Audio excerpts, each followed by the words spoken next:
Bonjour à tous et bienvenue sur votre chaîne La Mort Autrement.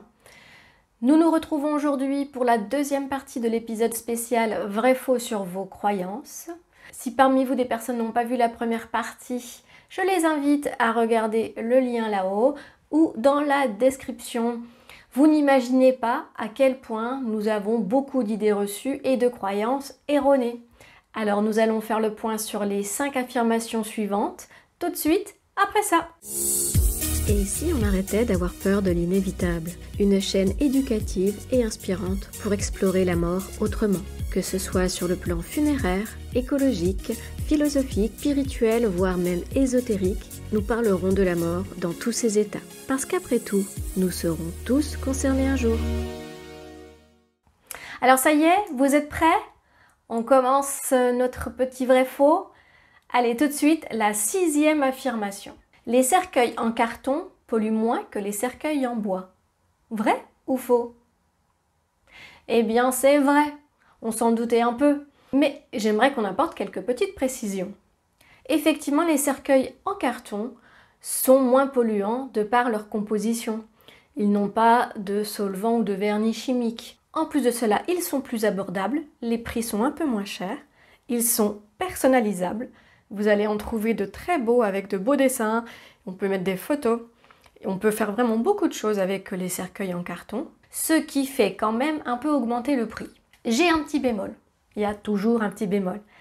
Si vous choisissez la crémation, en fait, le carton n'est pas aussi bon combustible que le bois. Donc, les crématoriums, les fours, ont besoin de plus d'énergie et de gaz pour faire leur travail. De même, le carton va encrasser plus rapidement les filtres des crématoriums. De ce point de vue-là, ils ne sont pas forcément plus écologiques. Ils sont plus écologiques au niveau de la composition. C'est à réfléchir et en même temps à comparer avec des petits cercueils en bois type pin qui sont aussi accessibles et qui peuvent aussi faire très bien leur effet. 7e affirmation. Les directives anticipées et les dernières volontés, c'est la même chose. Vrai ou faux? Eh bien, c'est faux. Et pourtant, j'ai entendu souvent des personnes me dire que c'était la même chose ou alors parler de directives anticipées alors qu'elles me parlaient de dernière volonté. Il y a une confusion et un amalgame.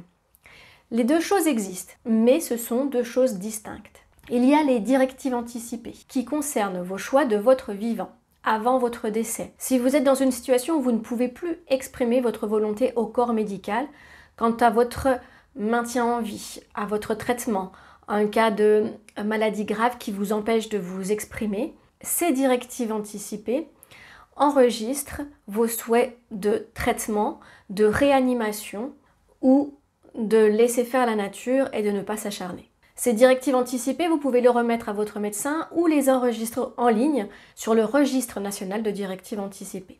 Je vous invite à le faire, même si vous êtes en bonne santé, c'est important. Le corps médical a besoin de savoir quelles sont vos volontés si le cas échéant, vous ne pouvez plus vous exprimer. Par contre, les dernières volontés, elles mentionnent vos choix après vos obsèques.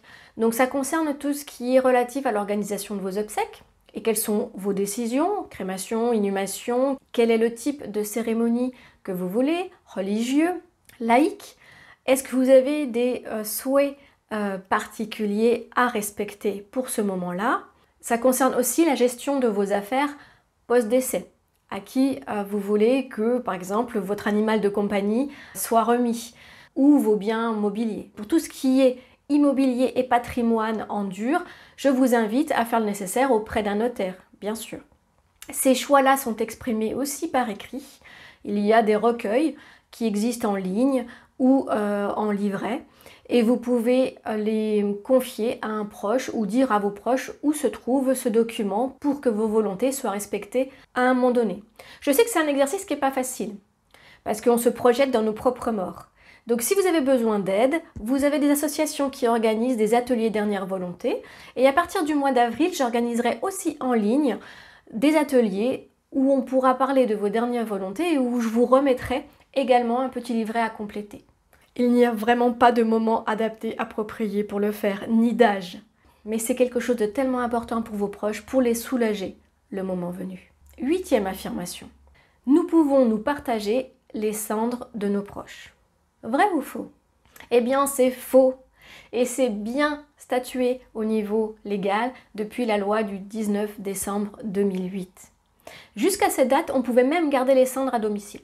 Mais après quelques dérives, quelques situations compliquées, du style on se retrouve avec une urne dans une maison où une personne venait de décéder et que faire de l'urne? Et on pouvait en trouver dans les poubelles parce que les personnes ne savaient pas quoi en faire. Donc la loi a été créée pour donner un statut aux cendres et les considérer comme un corps humain en entier.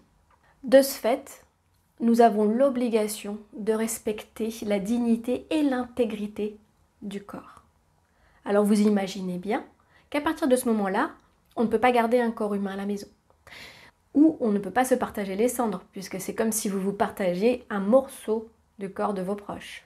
Cette loi est peut-être un peu plus contraignante, mais elle a vraiment pour objectif d'éviter des situations très gênantes.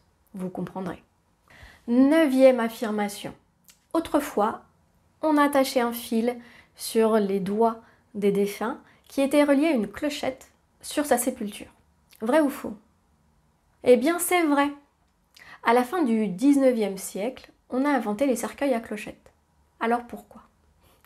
Malheureusement, sur certaines exhumations, on a pu constater à cette époque qu'il y avait des personnes qui avaient tenté de sortir de leur cercueil. Donc elles s'étaient réveillées alors qu'elles avaient été déclarées mortes. Souvent, les états comateux ou cataleptiques étaient confondus avec la mort à cette époque-là.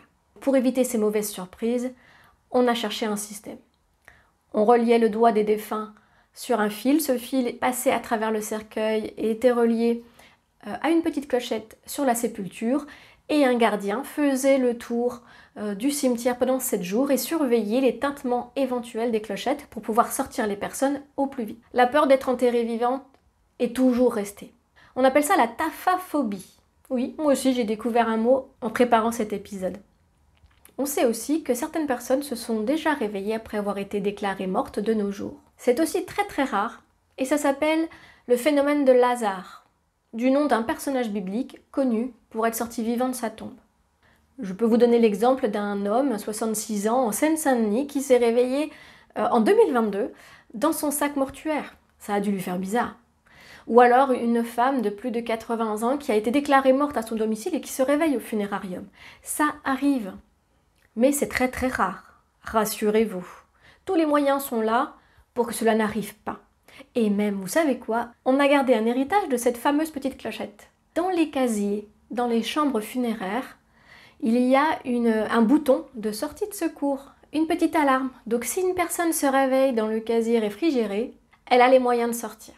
Comme quoi on a tiré des leçons des expériences passées. 10e et dernière affirmation, on doit mettre une pierre tombale sur une sépulture. Vrai ou faux? Eh bien c'est faux. La loi n'oblige pas à mettre une pierre tombale sur les sépultures, même si c'est l'usage dans notre société. Les cimetières sont majoritairement pleins de pierres tombales, de minérales, mais ce n'est pas une obligation. La seule obligation que vous avez, c'est d'identifier la sépulture avec le nom, le prénom, la date de naissance et la date de décès du défunt. Et la deuxième obligation, c'est d'entretenir la sépulture, quelle qu'elle soit. Alors chaque règlement de cimetière a des limites, vous met des limites sur ce qui est possible ou pas de poser, de créer sur la sépulture du défunt. Mais il n'y a aucunement l'obligation de mettre un monument. Vous pouvez en faire un petit jardin paysager. Vous pouvez simplement mettre 2-3 fleurs. Vous n'avez pas l'obligation d'aménager quelque chose de lourd, de cher, et vous pouvez faire quelque chose de totalement personnalisé.